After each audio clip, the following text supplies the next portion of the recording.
Pack up your things.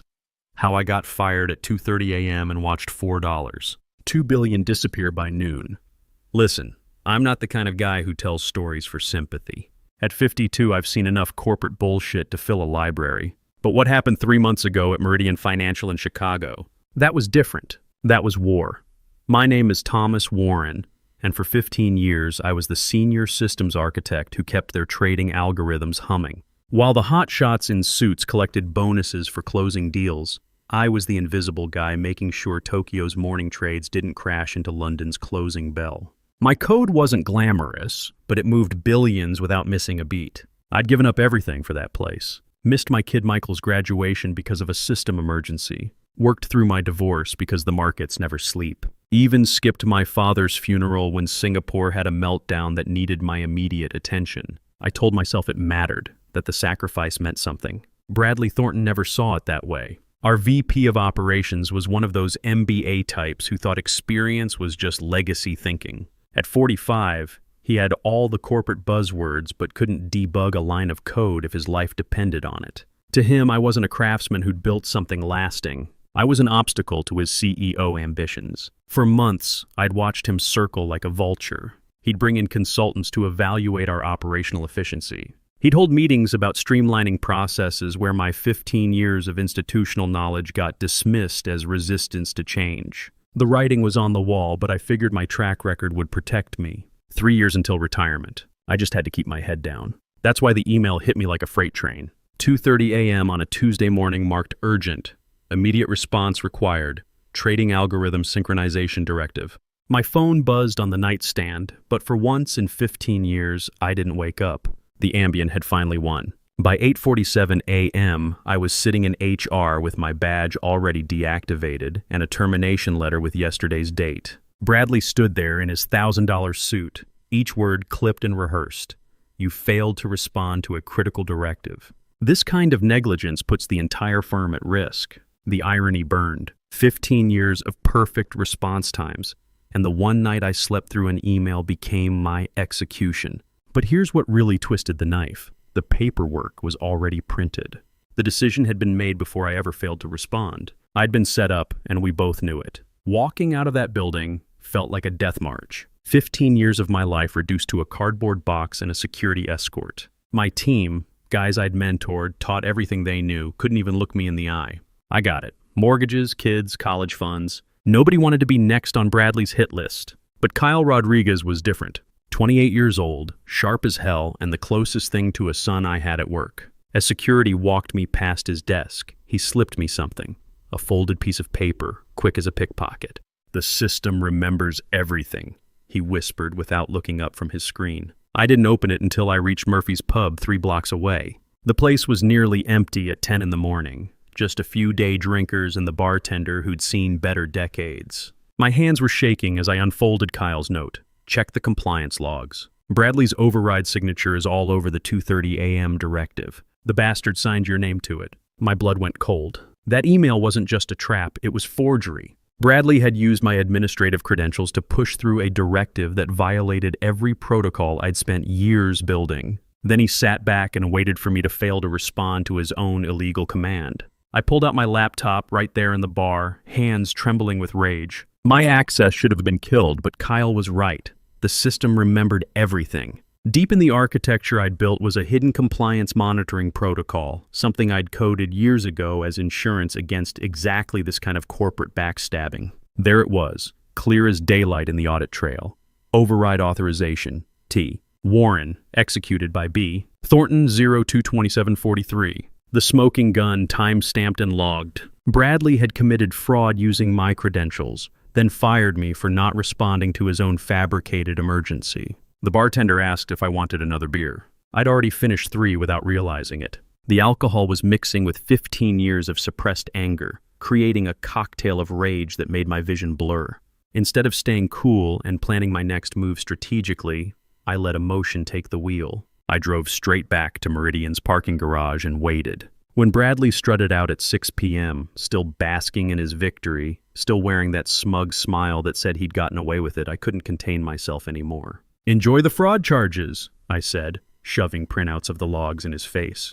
My system caught every keystroke, you piece of garbage. The security cameras are going to love watching you try to explain this to federal investigators. Bradley's smug smile faltered for about 2 seconds. Then it came back twice as wide. Thomas Warren threatening me in a parking garage? How's that going to look on the security cameras? Bradley's voice was calm, almost amused. You're making this too easy for me, Tom. That's when I realized I'd just blown my advantage. The cameras captured everything.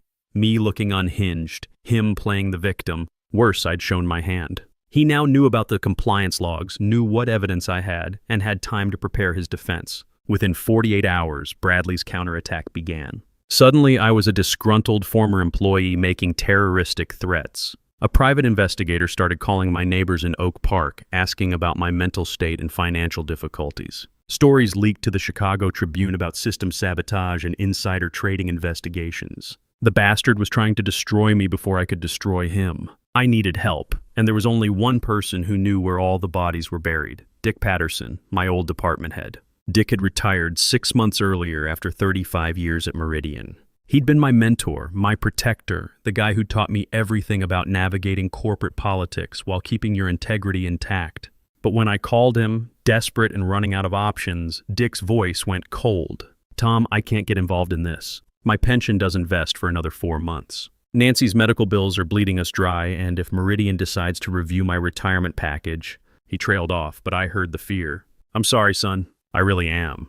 But I've got 6 grandkids to think about. I understood, but it still felt like a knife in the back. Dick had the institutional knowledge to back up my claims. He knew about Bradley's pattern of pushing through questionable trades, about the compliance shortcuts, about the political maneuvering that had gotten me axed. Without him, I was just another bitter ex-employee with a grudge. My son, Michael, called that evening from his apartment in Lincoln Park. Dad, what the hell is going on? My boss is asking questions about you.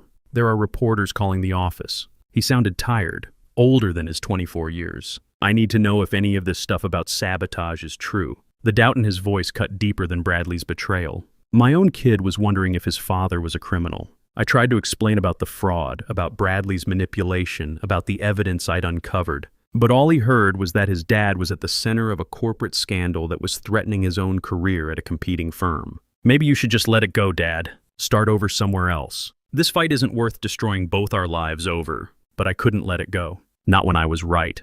Not when I had proof. While I was begging old mentors for help and watching my relationship with my son deteriorate, Bradley was busy spinning his narrative. The Chicago Business Journal ran a piece about modernization efforts at Meridian, painting my firing as part of streamlining legacy operations. Anonymous sources, clearly Bradley's people, described me as resistant to change and potentially unstable. The private investigator Bradley hired was thorough. I'll give him that.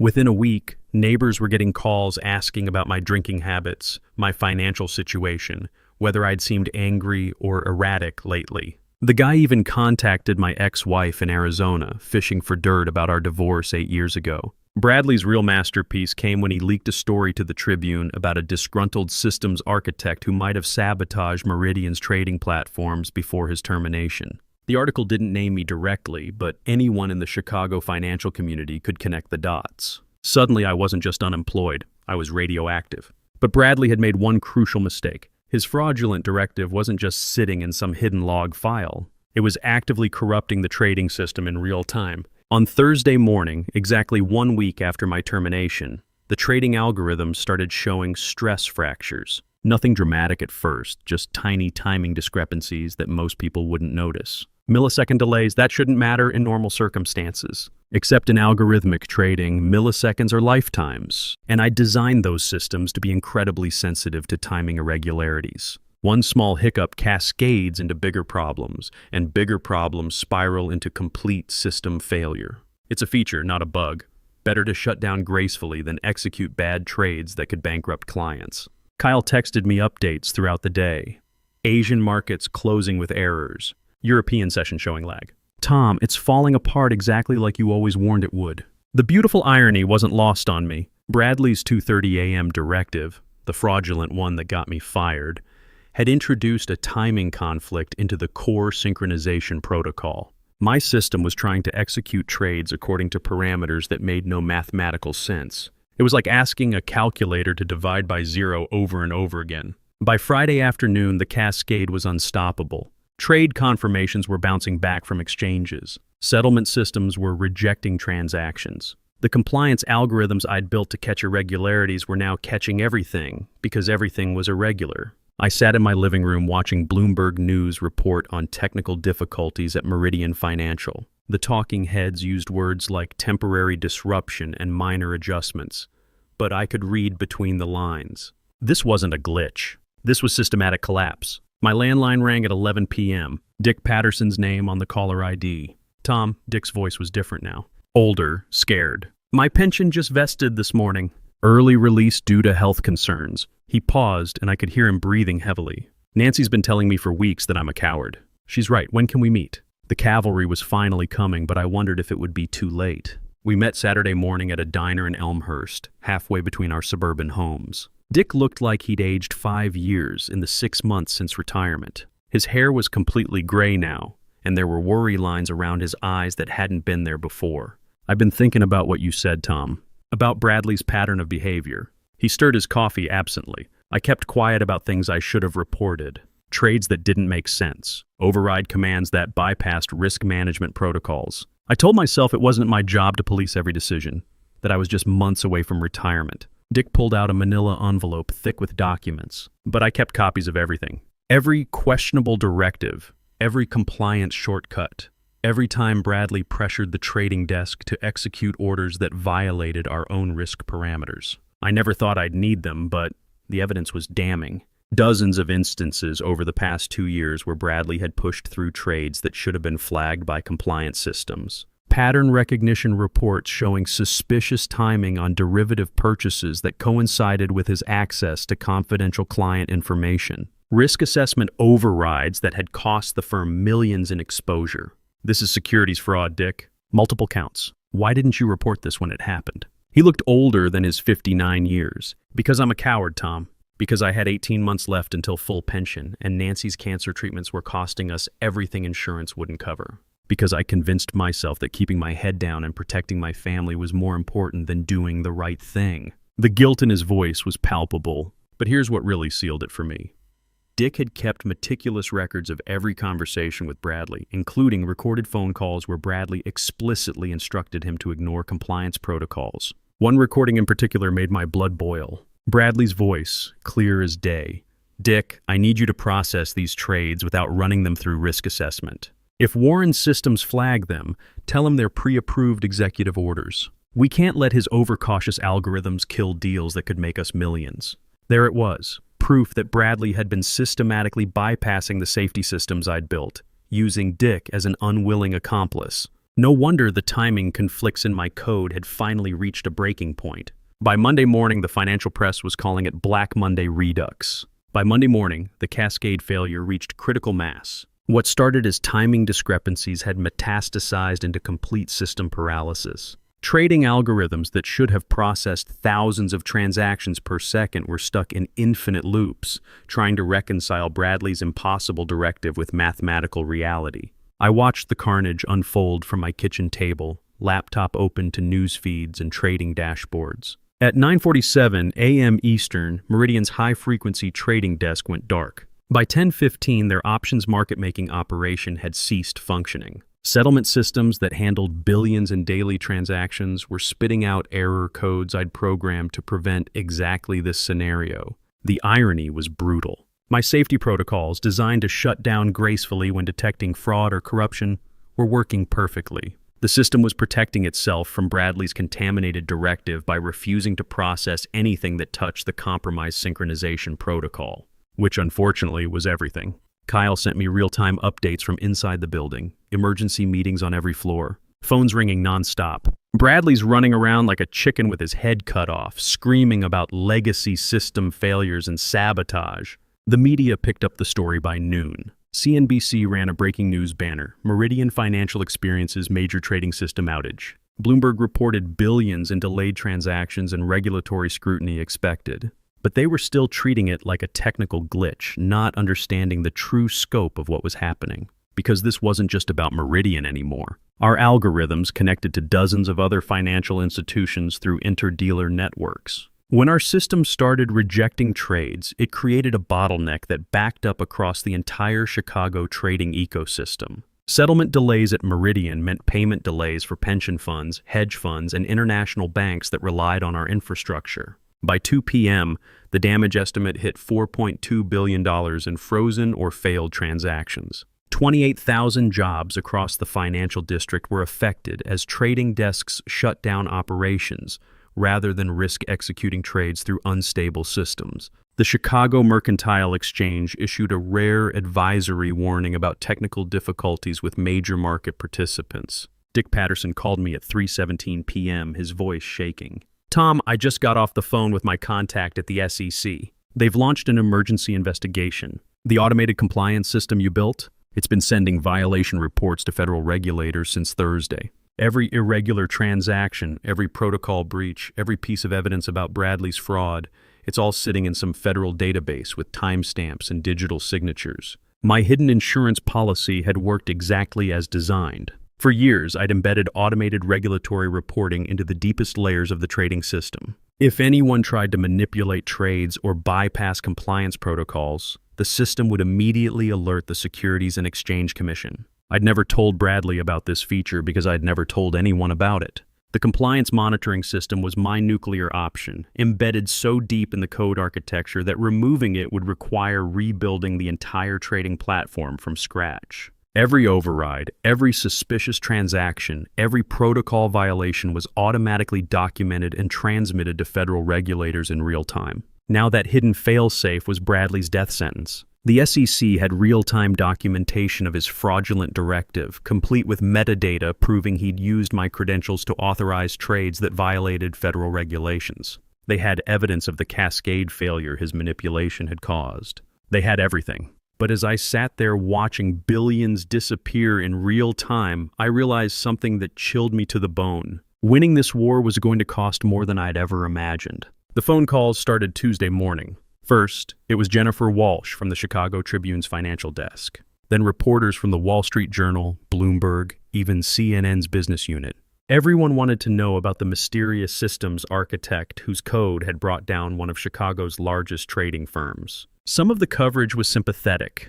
The Tribune ran a piece titled "The Whistleblower Who Saved Chicago," painting me as a principled engineer who'd exposed massive fraud. But other outlets focused on the economic damage. 28,000 people out of work. Pension funds frozen. Retirement accounts locked up for weeks while regulators sorted through the mess. My neighbor, Mrs. Patterson, no relation to Dick, cornered me at the mailbox Tuesday afternoon. Her voice was cold, accusatory. "My daughter works at Harris Bank. She's been laid off because of your little revenge scheme. I hope you're proud of yourself." The guilt hit harder than I expected. These weren't abstract numbers on a screen. They were real people whose lives had been disrupted because I'd built systems that chose integrity over convenience. Children whose college funds were temporarily frozen. Retirees whose monthly checks had been delayed. Small business owners who couldn't access credit lines because their bank's trading partnerships with Meridian had been suspended. Kyle called me Wednesday morning, his voice tight with stress. "Tom, Bradley's losing his mind.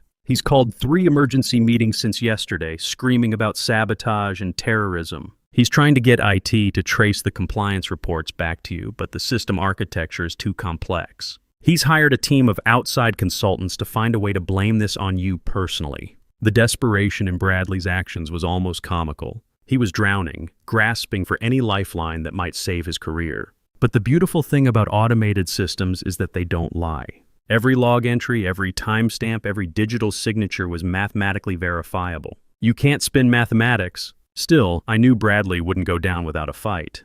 Thursday brought federal agents to Meridian's offices. Not the discreet investigation I'd expected, but a full-scale raid with warrant papers and evidence boxes. Kyle texted me photos from across the street. FBI and SEC investigators carrying out servers, boxes of documents, and sealed evidence bags. Bradley's response was predictably desperate. That afternoon, his lawyers held a press conference on the steps of the Dirksen Federal Building. Bradley stood behind them, looking haggard but defiant, as his lead attorney painted me as a disgruntled employee who'd sabotaged critical financial infrastructure out of personal spite. Mr. Warren built back doors into Meridian's trading system specifically to cause maximum damage when terminated, the lawyer claimed. This was a premeditated attack on the stability of Chicago's financial markets, orchestrated by a man who put personal revenge above the welfare of thousands of innocent employees and investors. It was a clever strategy. Admit that the systems had been compromised,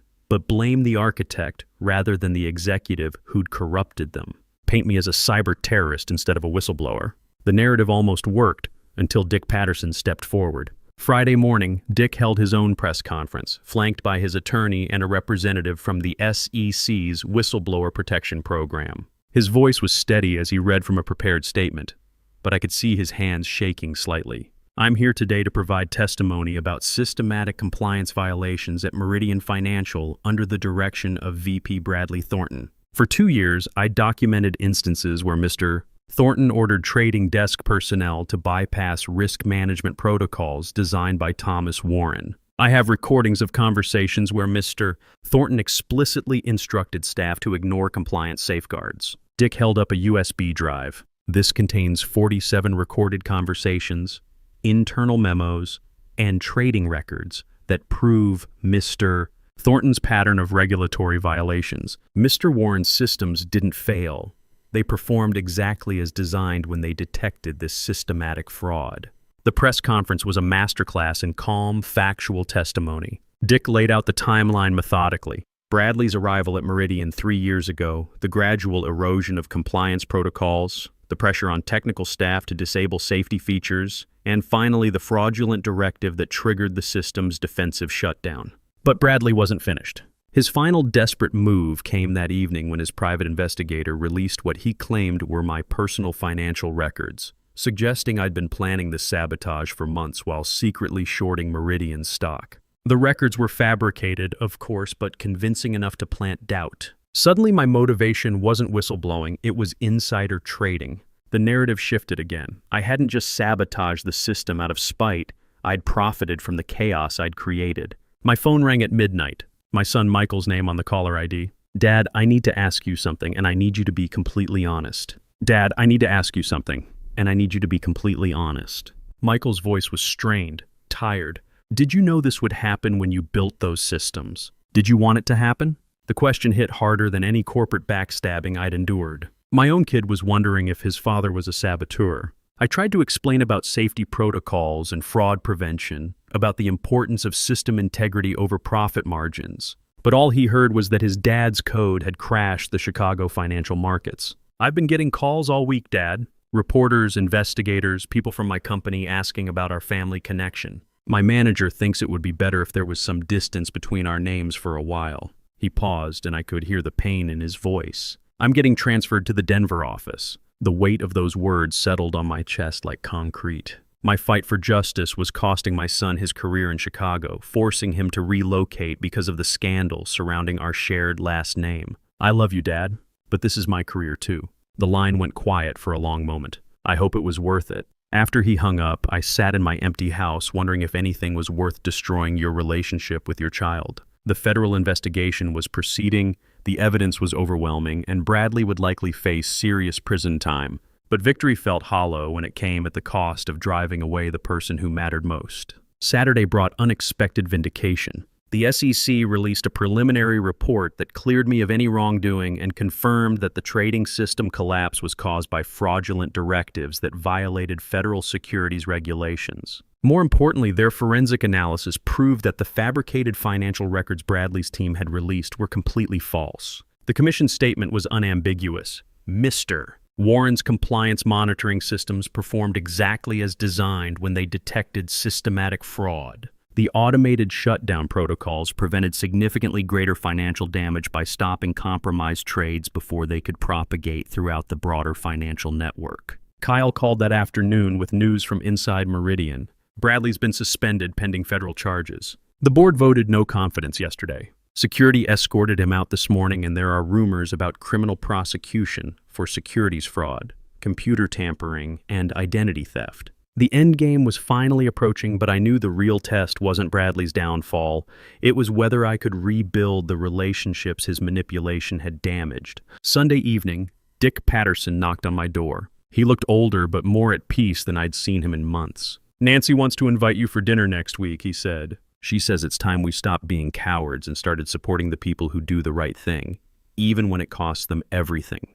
For the first time in weeks, I smiled. Monday morning brought the news I'd been waiting for. Federal agents arrested Bradley Thornton at his Lincoln Park home at 6 a.m. The charges read like a white-collar crime greatest hits album: securities fraud, computer tampering, falsification of trading records, identity theft for using my credentials, and conspiracy to manipulate financial markets. The Chicago Tribune's front page showed Bradley doing the perp walk, his $1,000 suit wrinkled, his perfect hair disheveled. 3 weeks earlier, he'd been positioning himself for a CEO promotion. Now he was facing 20 years in federal prison and a lifetime ban from the financial industry. Kyle sent me photos from inside Meridian as FBI agents carried out more evidence boxes. The trading floor that had been Bradley's kingdom was now a crime scene, sealed off with yellow tape while forensic accountants analyzed every transaction from the past 2 years. Dick Patterson testified before the federal grand jury Tuesday morning,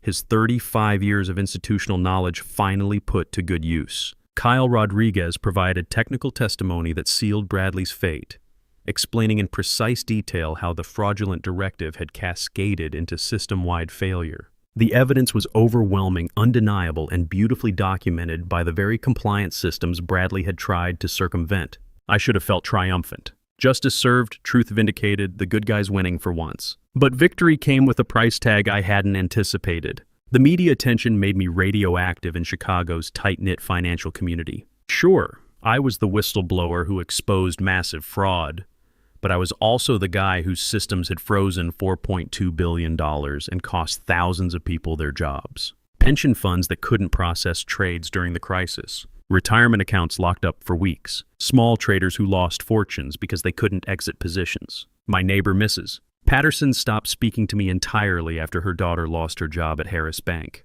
The grocery store clerk, who'd always been friendly, started avoiding eye contact. Even my barber made uncomfortable small talk about finding a new place to get my hair cut, somewhere the other customers wouldn't recognize me.